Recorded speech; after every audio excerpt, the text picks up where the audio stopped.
What's up, everybody? Making sure the stream is okay. I have a really good guest today. Her name is Carly Tefft. She is a Cape Cod raised Nashville based singer, and she's gone through a lot. I'll tell you that. What's up, buddy? She's gone through a lot, and that's what we're going to kind of talk about today. The first time that I've ever experienced something like this, and what happened to her was during what happened to the muralists in Rhode Island. So a lot of people in the art space, they kind of get put inside of this box, and they expect everybody expects them to kind of act that way and be inside of that box. So you end up losing, friends, gigs, business, all these other things. And she's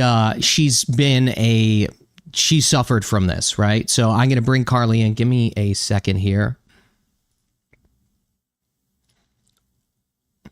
There we go. What's up, Carly? Hey, what's up, Mike? What's going on? Does everybody sound okay? Do we sound okay here? I think we're good to go. Sweet. So I met Carly at the convention, and we were kind of just talking about off stream. And it was a little bit of a disorganized, as I said it the other day. And she did a great job at the convention. Everybody put their best foot forward, right? We're just trying to stay together, get together, and do what we need to do. So Carly, why don't you tell the people watching what happened? Tell us your story. Awesome. About 3 years ago, I got a phone call to sing for President Trump at a rally for him in New Hampshire to sing the National Anthem. At that point in my career, I've sang for the Red Sox, the Celtics, Bruins. I've done a lot of National Anthem performances. I've never been asked by a current president or a former president to perform it. So when this happened, I was so ecstatic that, to me, the only higher honor you can get from a former president to sing the National Anthem is the current president. So I was thrilled. I was stoked. This was during his campaign in 2023 that when I posted this video, some people were probably going to get upset and, call me names and things like that. So I was kind of ready for that. But what I wasn't ready for was a phone call from a venue that I performed at that point in time. It had been about 6 years or so on Cape Cod. I'm from the Cape. And I was performing at this venue for a while. And sometimes it'd be me and my guitar. Sometimes it'd be me and, a band. And the owner called me up and he just said, "Hey, Carly, I saw what you did over the weekend." And I just thought, what did I do over the weekend? And it took me a second to realize what he was talking about. And he said, "Yeah, I'm sure it was a great opportunity, but I just have to know, are you a Trump supporter?" And at that point in the conversation, I knew no matter if I said yes or no, he had pigeonholed me back. Right. He made his decision. He probably made his decision. Yeah, he already made the decision. And truthfully, I just said, look, there's one person I wholeheartedly support. That's my Lord and Savior. That's Jesus Christ. Every political figure is going to be divisive. Sure. That's what happens in politics. But this was a former president, and I'm singing our country's national anthem, which is an honor to bring people together. So I view that all positive things. And so I said that. Yeah, I said that to him, and he said, "Oh, you just got such a great head on your shoulders, but I just don't want anyone in my space to feel threatened." And at that point, goodness, And this wasn't a venue. This wasn't a venue that you were new to. This is a place that you've performed at multiple times, correct? Yes, multiple years. Yeah. And it was a cool spot too. I mean, there's some really cool venues in Massachusetts that I've been fortunate to play at, and this was one of them. It was an art gallery as well, and he even likened what I did. He said, "Well, I can't hang nude photography in my art gallery, so therefore I couldn't believe those were the words out of his mouth. Yeah. Therefore, I think it's best that we cancel your shows for the rest of the year." That's crazy.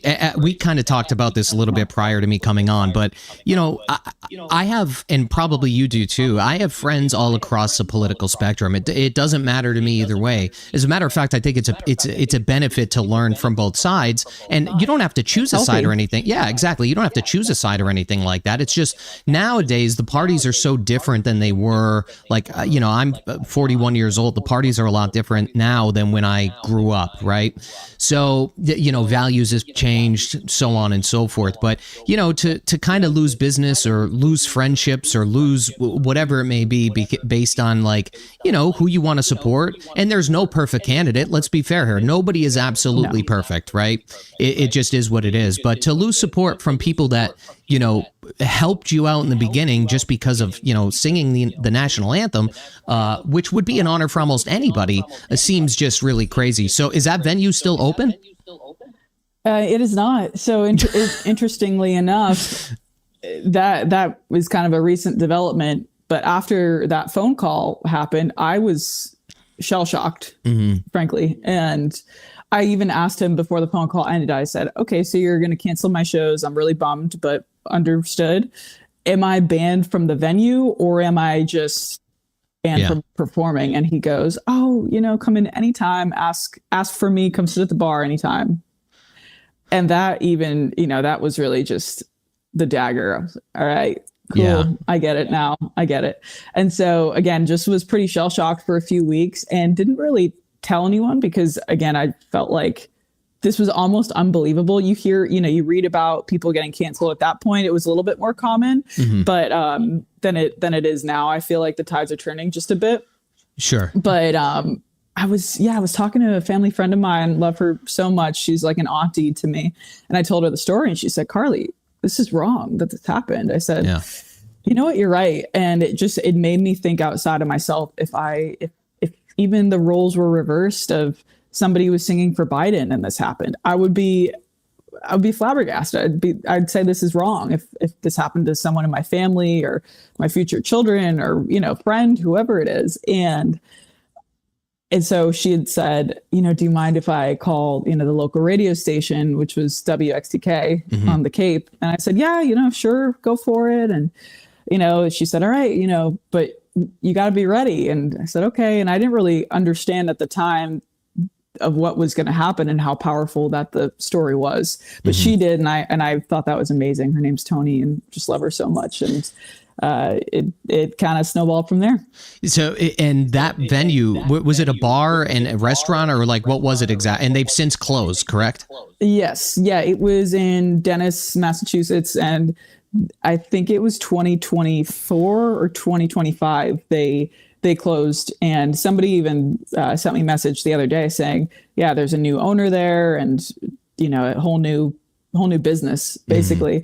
But it was just a cool community of, artists, literally artists, paintings on the wall, photography, and then musicians like myself. Original music was really important there. And as I said before, it would either be me playing my acoustic guitar and playing my songs, or sometimes I bring my band, and it was awesome. It was great. And I always had a great time when I was there. And so I was even thinking too, if he's asking me that question, is he going to ask the patrons, that everyone that walks in the door, hey, who did you vote for? Yeah, exactly. Yeah, that's true. Yeah, that's true. Yeah, that's true. No, they'll take the money. They'll take the money from those people, right? But no, it's really wild. I mean, it's sad that these things happen. Now, let me ask you this question. Was there other venues that you experienced this at in Massachusetts? That was the only one. And I will say, after the story pretty much went viral that summer, I got calls from places that don't even have music, saying, hey, can you just come perform? We just love you. We love what you're standing for. And it was this moment of, like I said, I didn't even realize how powerful the story was until I saw it in my friend Tony's eyes. And as it started to, grow legs, that this is so much more than, me singing in a bar or in a venue. This is about where we're going as a country. And it's about freedom and courage and just having that faith to stand strong. Because again, I was getting attacked from obviously that venue, some people online, Sure. family members that said, oh, she deserved what she got. And, losing friendships, saying, what are you doing? And again, I'm bringing it back to, this is the national anthem, y'all. Just because it's this political candidate that people don't agree with and don't like, this is what I'm bringing it back to. We can't make it about this candidate, and it's about the anthem and bringing people together. And I had this moment of not, again, like, oh, do I really want to step into this? And, for me, first and foremost, I'm just going to step in with my faith, and God tells us to be strong and courageous. So I said, all right, let's go, Lord. I'm ready for it. And then when did you move to, actually, before I ask that question, has there been any other artists, whether they be, painting or, music, that that this happened to them as well? I actually got 2 separate messages from musicians that said, hey, one of them said, oh, I played God Bless America or America the Beautiful, something at the end of one of his sets, and he was never invited back. Seriously? Which I thought was very interesting. Again, allegedly, I don't know this person. They sent me a message, so we'll say allegedly. And yeah, I got a message like that and another similar message. So 2 different messages from folks that said, hey, I, wasn't invited back, or, I don't think it was as harsh as the cancellation was that I experienced, but it was a similar experience. And again, it's just such a shame, because it was a great spot, and it didn't, that didn't have to happen. And that was, again, never my intention, but at the same time, you're taking away people's livelihood for loving their country. Yeah, it's really weird. I mean, I even remember, like just seeing an American flag nowadays is like, people get mad at this, right? They get mad at this. They live here and they criticize the country that they live in constantly, which I'm not saying not to do that, right? But it's like when it comes to the point of like losing friendships or losing business or losing all of these things because of that, I just find that to be, wild, right? I just find that to be wild to me. Now, when did you move to Nashville? I've had a really interesting story. I actually moved here about end of 2015, 2016, after I went to Berklee College of Music.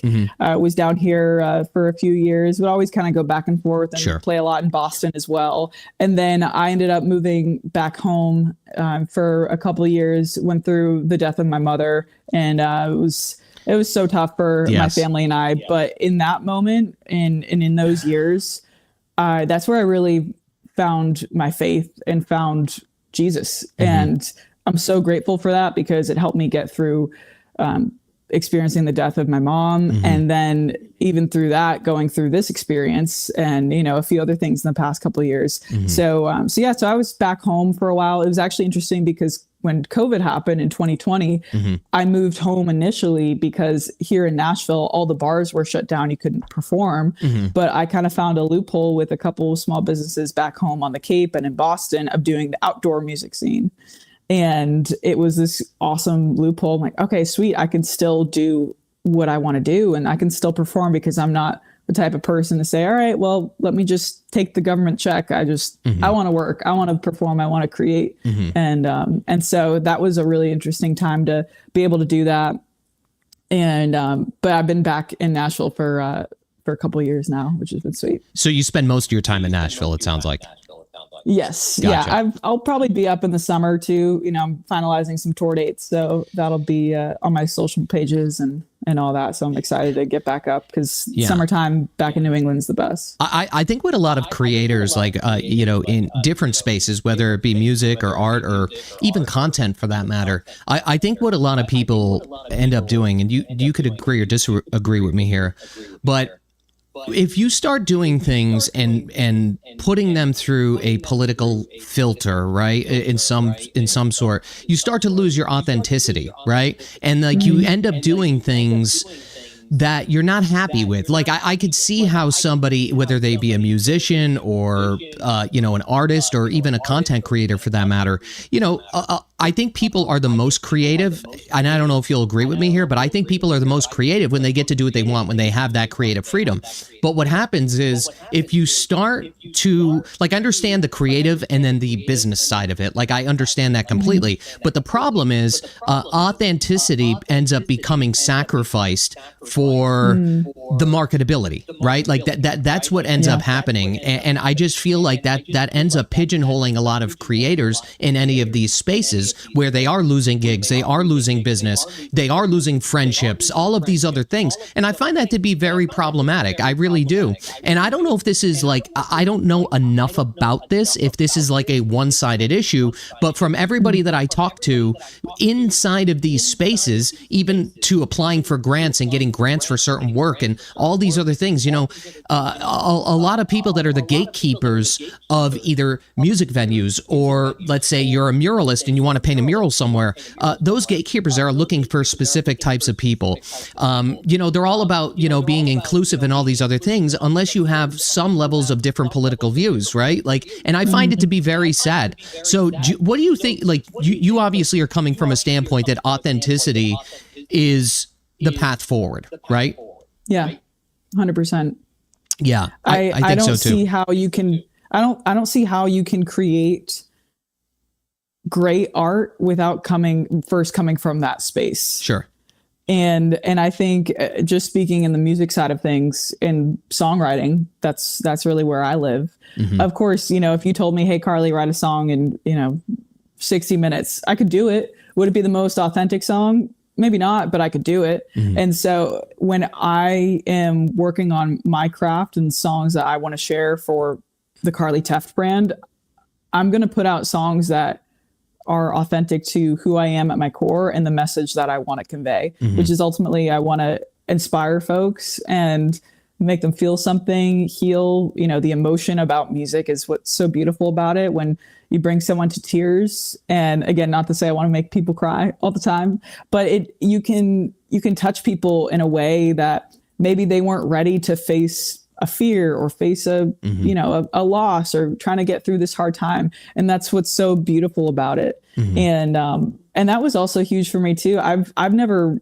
spoken before, at like a convention or anything like that. So when they asked me to speak, I took that so seriously. I spent hours trying to, really get the story right, because it's so important to tell the story and not just, I want to show the story, not just tell it. That's something we say in songwriting. And also I want to make sure that folks feel inspired, because when people say, oh, when the fight comes to my door, I like to say, when God knocks at your door, are you going to answer the call? Because at some point in our life, we are going to have a choice to stand up fast and knock on someone else's door. And whether that's somebody like me that, again, I was never looking, I never was, I want to get in the political space. I mean, as a musician, that's kind of like, you're going to jump off a cliff when you do that. Some people would view it that way. But I really saw this opportunity.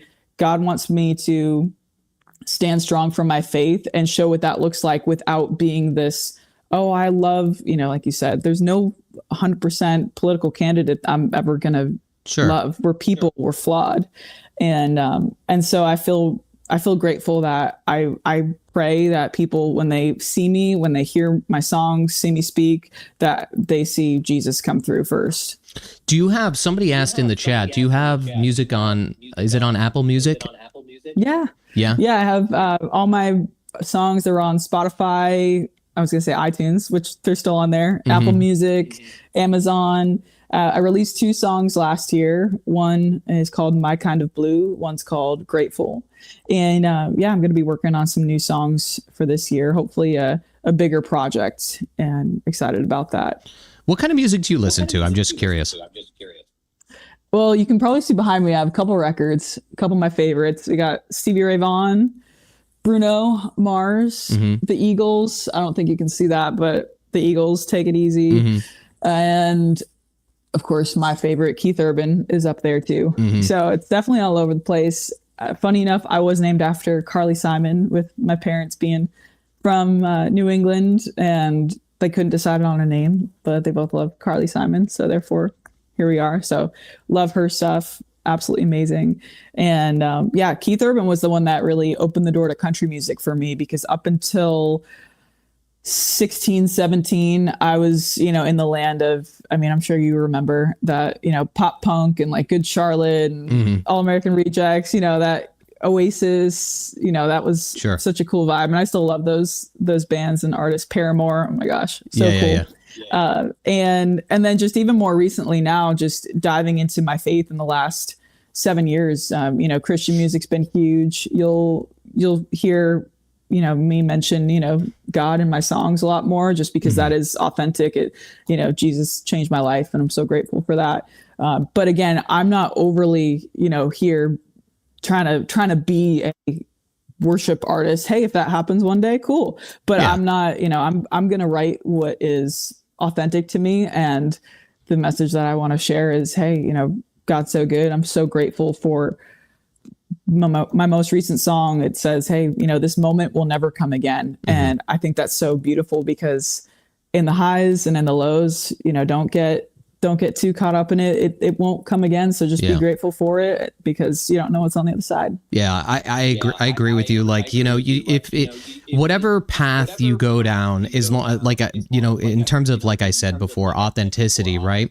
As long as you're doing things that you enjoy doing, it makes it, and this yourself, this is almost true with anything. If it's something that you enjoy doing and you're putting your best foot forward, the results will follow. But what happens is it's when people try to manipulate you or, put you inside of this box for one reason or another, or try to take you outside of your box, let's say, I feel like that's when the content, that's when the music, that's when the art ends up suffering for a lot of creators, because you end up spreading yourself thin. Like even me, for instance, like I tell my audience all the time, you don't have to agree with everything that I say. I don't expect people to. I'm going to get things wrong. I'm going to get things right sometimes, but, somebody's got to look at these things objectively and go through what is going on here to try to make things a little bit better for most of the people, and to leave something to our, I have kids, right? Like, you want them growing up in an area where they could afford to actually live where their, where their parents live, right? And unfortunately, in Massachusetts, that's becoming increasingly difficult.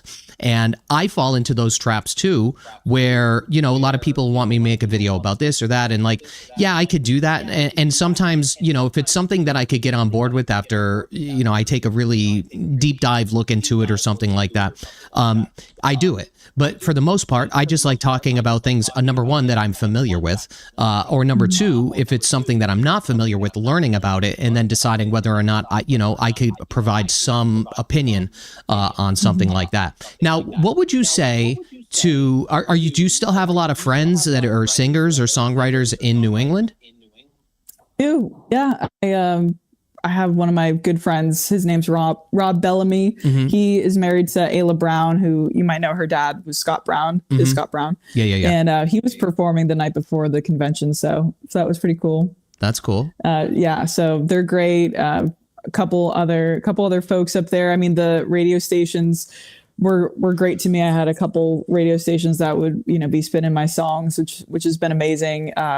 1017 The Bull, Country 1025 in Boston, and down on the Cape as well. So yeah, there's definitely a lot of great talent there on the Cape and, throughout New England. Rick Lockwood, I play with him a lot. He's awesome guy.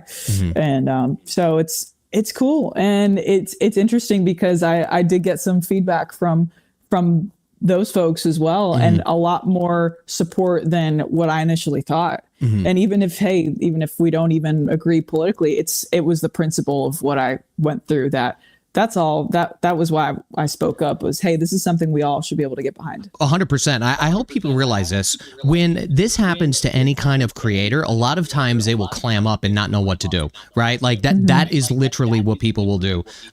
They will second guess what they're doing, you know, and again, that's where they fall into a trap. So for Carly to come forward and, you know, go full steam ahead on what she believes in, and just to like, that's the thing. Yeah. This is the way it works. Like, you may have something that you say that's divisive in a song or something like that, but like what'll end up happening is repetition in these spaces. You end up getting people that are true fans, right? They're not listening to you.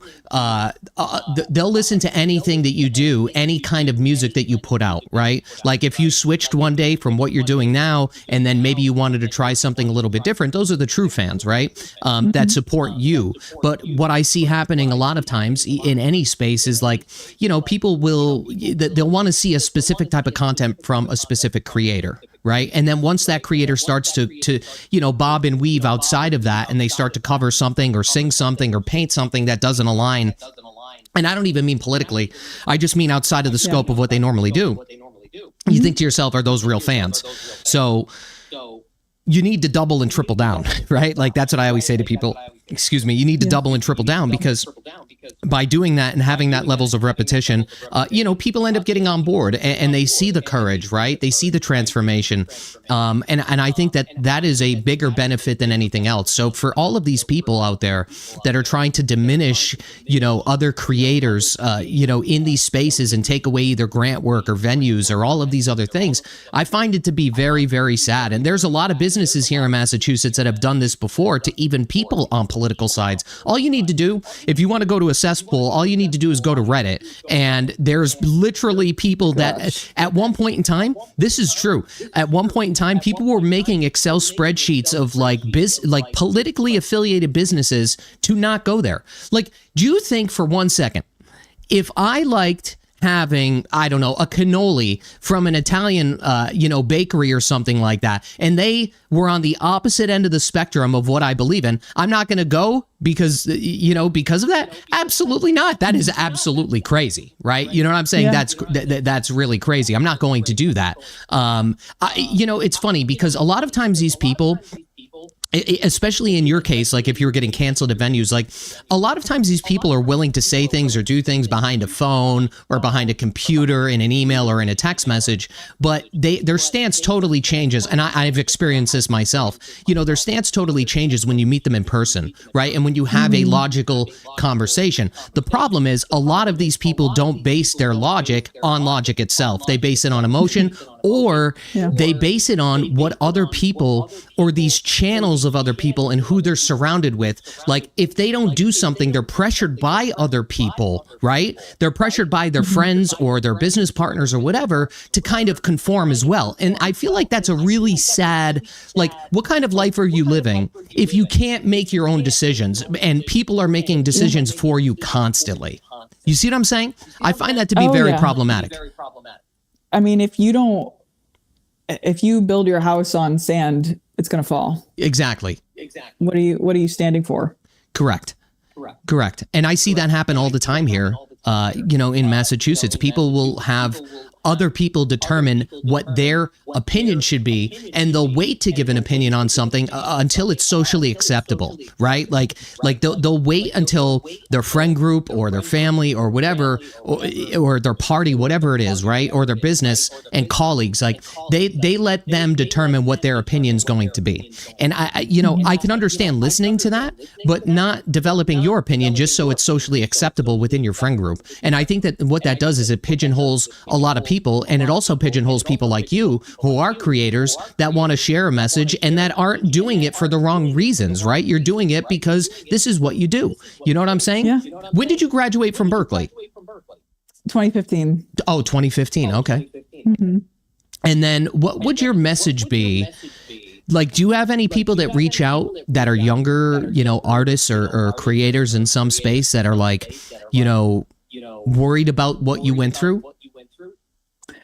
Yeah, you know, it's interesting. I've received just messages kind of all over, you know, age range, and it's it's mostly people saying, you know, you're so courageous. Like, thank you for doing what you're doing. And I just think about, okay, so if I didn't do anything, I am setting the example that I accept this, I allow it, and I'm allowing it to happen in the future. And so I just like to ask that question back to people. So if, you know, XYZ happened to you, that means you're okay with it happening to you and for it to happen to someone else in the future.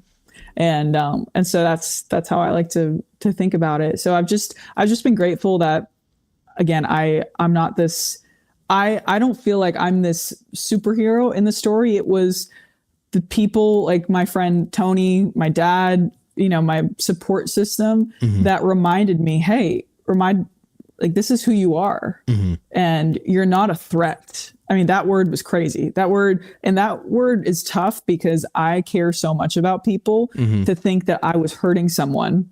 And that's that kind of manipulation that people use when they use those types of words.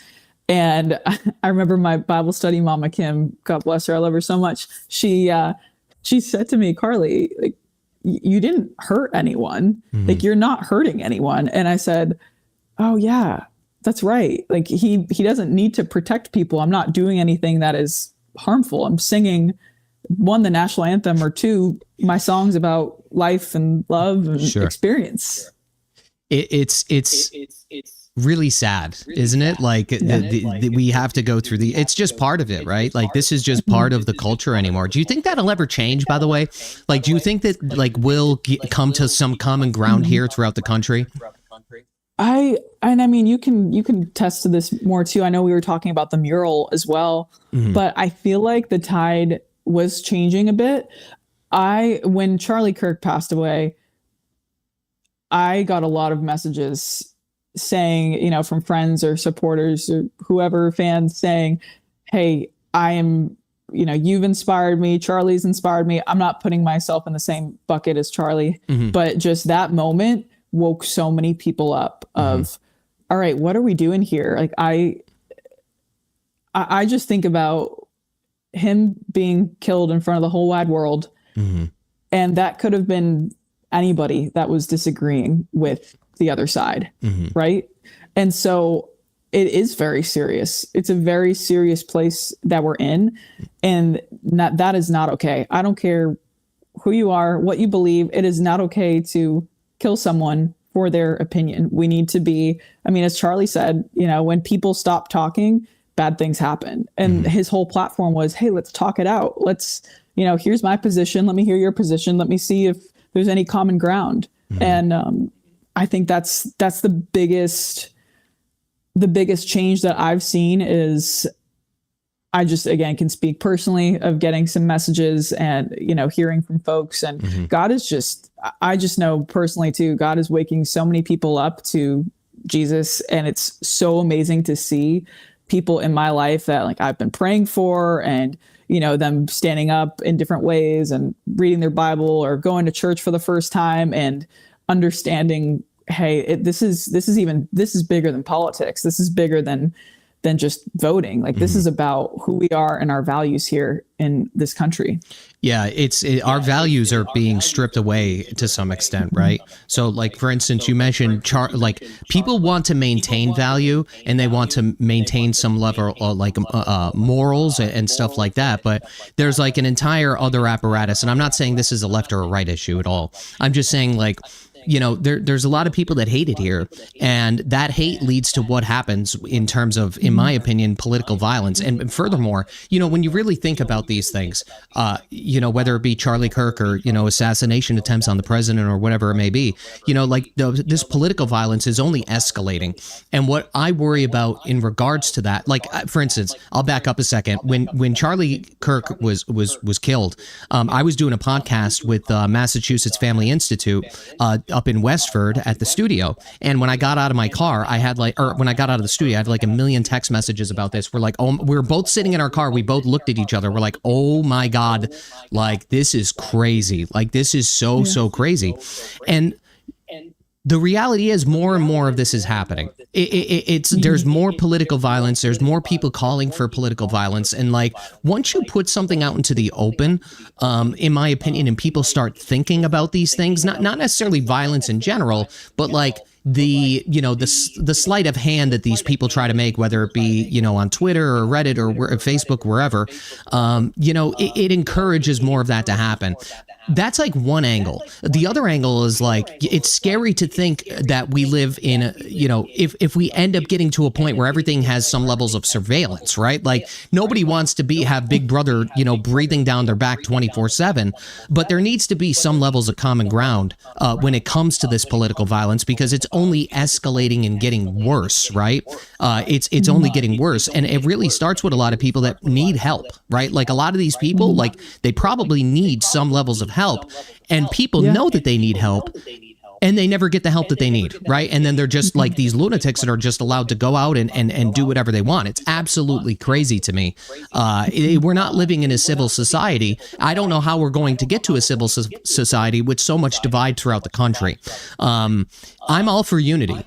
You know what I'm saying? I'll talk to anybody. It doesn't matter who it is. It's just the way that I was brought up, to treat people with respect, criticize policy, criticize these things, and try to create a positive impact in some way, manner, or form. You're probably trying to do the same thing with your music, right? Staying true to yourself, true to your message, and that's pretty much it. Yeah, and I like to think about it too. I like to be challenged on my ideas too, because how else do you grow? Correct. Besides having conversations. I remember being at Berkeley in Boston.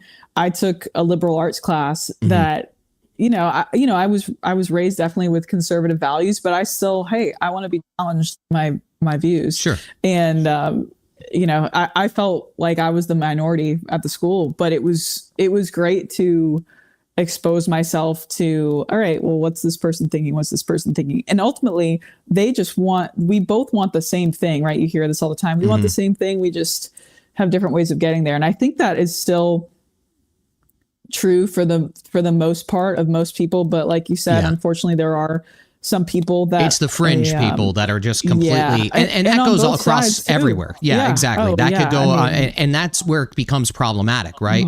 So like, especially if one side, like this is just a hypothetical, but if one side currently is causing most of this, most of the problems, right? They're the biggest troublemakers. Like over a period of time, how long will it take before the other side starts to match that same level of energy? Like, you know what I'm saying? Like that's where it could become very problematic. But you're right. Like you need to get opinions from everybody and then form your own, right? Like the path to get there could be different depending on who you are, what you stand for. But I think everybody wants somewhere safe to live, somewhere where they could afford to live, right? Like someplace where their kids are going to grow up. And, I remember when I was a kid, we left the house and we would come back at nighttime, right? Like they would be, they had the TV commercials that said, "Where are your kids?" Right? Like, well, we were at the playground still at 8:00 at night. Nowadays, you can't let kids go anywhere like by yourself. Like it's crazy when you think about it, how insulated how insulated these kids are, and just the entire change of culture. It's just such a weird time, in my opinion. I totally agree. And even just, 10 years ago, I was in college and, I'd be walking around Boston at, midnight, 1 a.m. after a gig. I felt mostly safe besides the Fens area. If y'all know where that is, you don't walk through that after the sun goes down, but I don't know, I don't live in Boston anymore, so I can't speak to that. But I know for me, if I'm in Nashville downtown, my head is on a swivel, not, all the time. My head is on a swivel. Gas stations, same thing. You just can't ever be too careful. Unfortunately, that's just kind of how things are. So at least for the safety aspect, I'd love to feel more safe, in cities, and especially as a woman, if I'm by myself, that's tough. Yeah. But even if you're, a guy too, people get robbed and jumped. I know. And, you see people, again, what happened to Irina on the train. What? People pushing people into trains. It's just, and what's tough is I know for me, I have to balance what I'm exposed to because I'll get pretty fired up, pretty quickly because I care so much and I don't want to see hurt in this world, and especially in this beautiful country where, again, there's so much good. But so I have to be careful how much I'm exposed to, but I also want to be informed. I don't want to just live in this land of, oh, okay, everything's fine and perfect. Because unfortunately, we're human. We're in a fallen world. It's not perfect.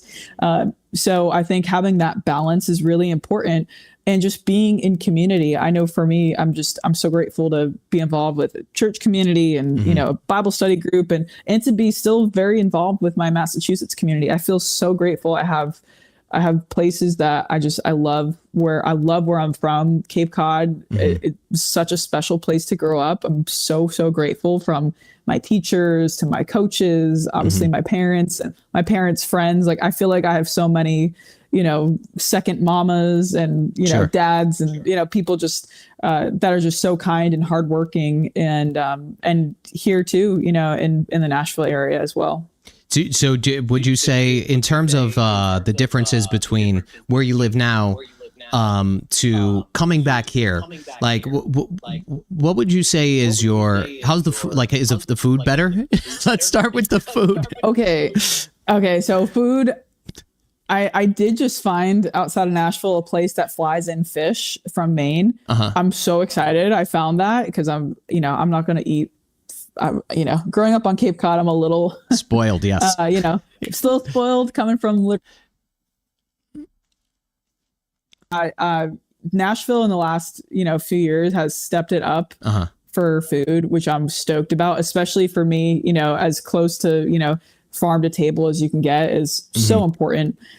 So there's been a lot of great spots that I've been able to find in Nashville and outside of Nashville, which is great. Because when I first moved here, it was fried chicken or tacos or barbecue. And I come from the land of, Italian food and fish. And I felt like literally a fish out of water here for the first few years. So I definitely cooked a lot. Still, now there's so many great places here that I have to remind myself, all right, I need to cook.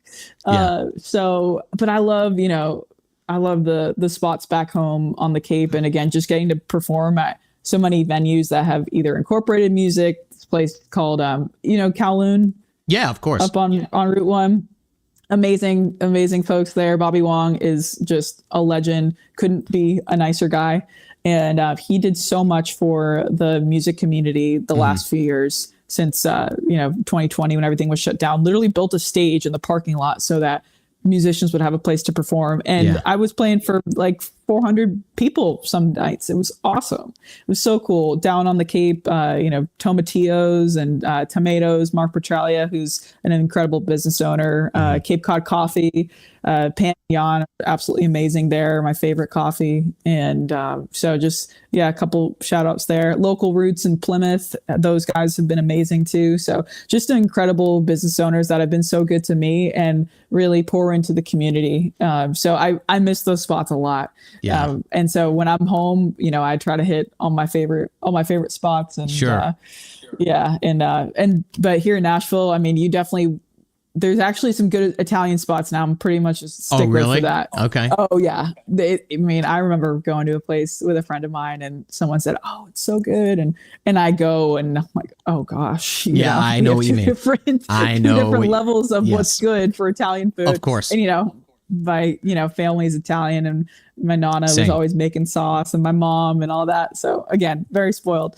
So it's nice to know that inside of Nashville and like the towns outside of Nashville the food scene is improving. It's getting top notch, which is sweet. That's good. I'm a big barbecue fan. I love barbecue. Oh yeah. Huge. Martin's Barbecue. You would love it. I go to where the hell do I go? Maybe my viewers will remember. Oh God, it's in Marlboro. Okay. What the hell is the name of that place? It's not Sweet Cheeks. It's Fireflies. There we go. Fireflies. And they have a band there. I have a really funny video of my daughter when she was like 3 years old and there was a band and she has like her cowboy boots on and she's like dancing next to the stage. Like it was a fun, they put on a really good, it's big. Like it's a huge restaurant. But they make really good barbecue as well. So I'm a big barbecue fan. But okay. Have you been down here to Nashville? I've never been to Nashville, but somebody that I'm friends with goes frequently down to Nashville. Okay. As a matter of fact, I think one of my mortgage lenders was just down there recently too. But yeah, we the real estate scene here is insane. I know. We've been to Texas before. I've had barbecue in Texas and stuff like that. Like I said, I'm a big, barbecue fan. I like meat. I like all that stuff. But we got to get down there. Are you right in, like, where are you at? Where are you located? You don't have to be specific. I'm like 20 minutes from downtown. Like if I were to leave right now to get to Broadway, it would take me about 20, 25 minutes. Gotcha. Is traffic as bad there as it is here? Okay, I don't think so, because at least it moves. It moves. People, I mean, it's definitely gotten worse. I mean, the California exodus and, New Yorkers. There's actually, I would say, from the folks that I've met, it's mostly Californians, and they're all such lovely people. Like, I'm so happy that they're here. They're awesome. And, even, me being from Massachusetts, and when I talk to a local, I'm like, hey, I'm here to, conserve what's already good and like make it better, not change it. So friend of mine who lives here, his name's Steve Byrne. He's a comedian. He's just awesome. Again, such great family man.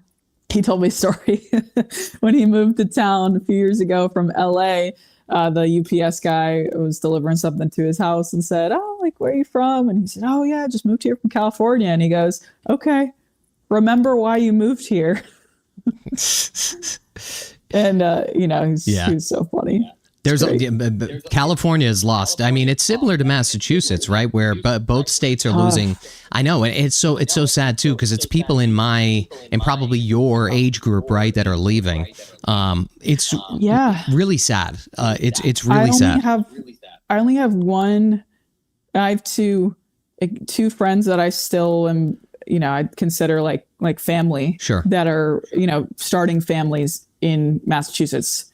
My other two very, very close best friends, one's in New Hampshire, one's in Florida, and then I'm here in Tennessee. And, obviously life kind of brings you in different places, but again, just cost of living and what's going on. I was even telling someone the other day, went to Marshall's and Yarmouth. I forget where it was the other, I was in there last summer or the summer before, and I felt like an outcast in there. My goodness, feel like I'm the only one from here. And that was just kind of crazy, because again, like growing up, I'm sure, not everybody was voting the same way, like, right. Sure. Our parents, but it just felt like everybody was on the same page of, what we're, it's a great community. It was amazing community to grow up in. And, so it's just really sad to think, gosh, like, is it lost? But then, we're at the convention, and so many amazing people, I just think, that spent their whole Saturday. And I know people stayed longer than I did, and maybe longer than you did. I don't know how long you were there either, but they stayed the whole time just to make a difference in that community. And so that's why I do come back so much and perform, and my family's still there as well. A lot of my family's north of the city, and so it is important to do what you can. So that's why I'm involved as much as I can be. Yeah. Well, all right. We'll wrap it up. Is there anything else that you want to tell the audience, or where they can find your music? And yeah, definitely check everything out. Carly Tefft on Apple Music, Spotify, Amazon, my social media pages as well, at Carly Tefft. I'm going to be kind of in the studio and writing a lot. So you'll see a lot more kind of, content like that recently. And then to release some new music, which I'm so excited about. I'm thrilled. Are you releasing a full album? We're gonna see what happens when I put the pen in the hand. Yeah. A couple singles first or something like that, and then you take it from there. Yeah, I'm excited. There's a lot of stories to tell. Do you mix your own stuff? Like, are you doing it, or? I work with a producer, so we'll kind of collaborate. I mean, he'll be doing a lot more of the computer work than myself. Right. But I just got such great, amazing musicians here, and it's so fun. Such a fun process. So I'm excited. And so just stay tuned on the social pages. That's the best way to see where I'm playing next, and the latest music. Awesome, Carly. Thank you for coming on. I have all the links. I think I have all the links in the description of this video where people could come check you out. You're invited back anytime. When you're back in the area, we could get lunch or dinner or something like that. Maybe you could meet my wife. And I love that. Yeah, it was great meeting you. I knew that we would when I was talking to your dad at the convention, and then I was talking to you. You guys just seem like genuine people, so I'm happy we got to connect here. Oh, likewise. And your speech was fire. Really, I'm like, gosh, I don't know what I said. I don't even know what the hell I said. I had the transcript there, but I didn't go off the transcript at all. It was funny because when I met you, I saw, and this is how out of the zone I've been. And I'm seeing like the Mike Minogue signs. And yeah, like, sure. Oh yeah, Mike. I'm like, oh yeah, are you that Mike? Yeah. And but you could have been. You had such a great, what you said was awesome and inspiring. Yeah. So I just want to get people together. That's it. You know what I mean? Exactly. That's awesome. that's what the message is. People speak their mind, stand up what you stand for, and that's it. So Amen. All right. Well, thank you for coming on, and we will maybe we'll see more of you in the future. Awesome. Sounds Thanks, great, Carly. Mike. Thank you. Bye-bye. See ya. How was that, guys?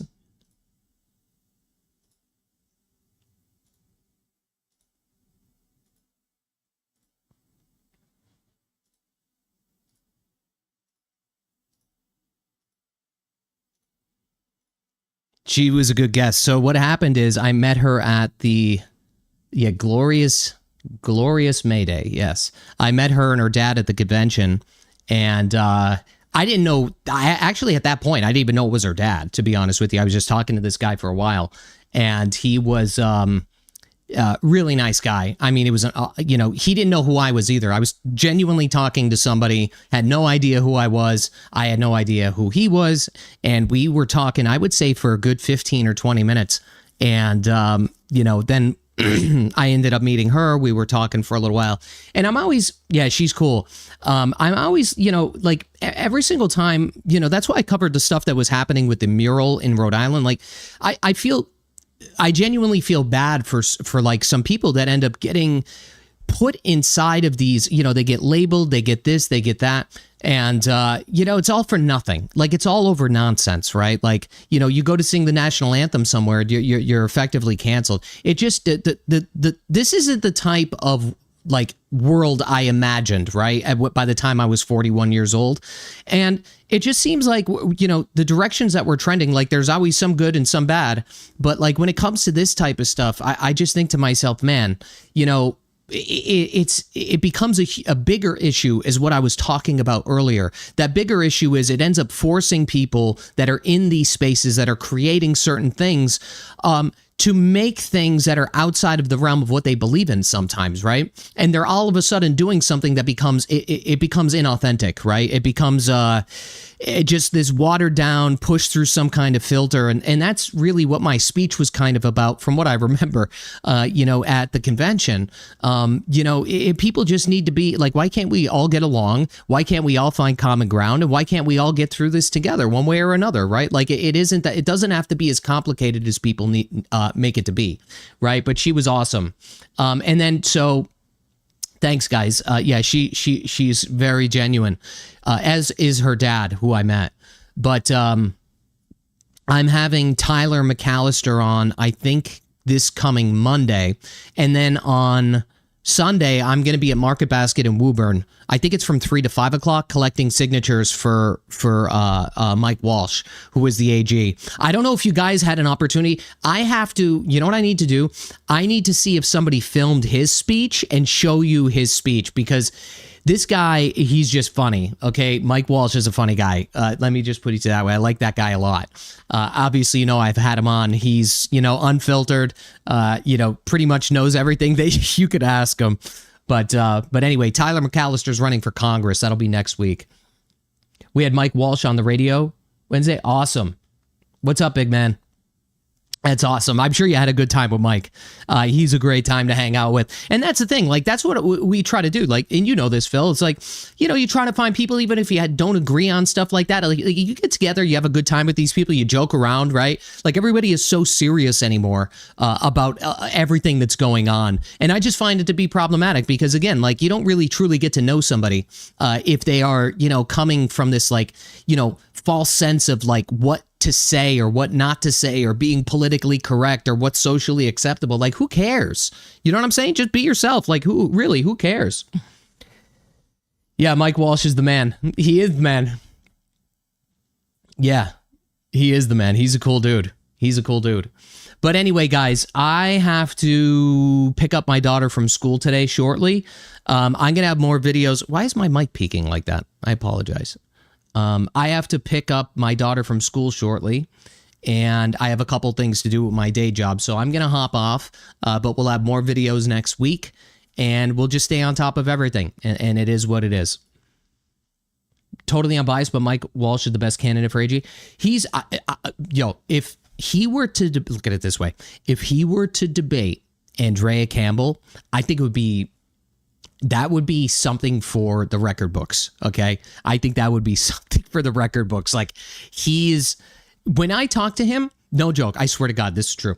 When I talk to Mike Walsh, sometimes I'll ask him a question and he'll explain it to me in his like with his attorney hat on and through that attorney, I'm like, just talk to me like I'm 10 years old, right? Like, please just explain this to me so I could get it. Cause I thought I talk fast. He talks fast too. I've been trying to work on talking a little bit slower, but he's a funny guy. I really like hanging out with him. But anyway, I'll be in touch.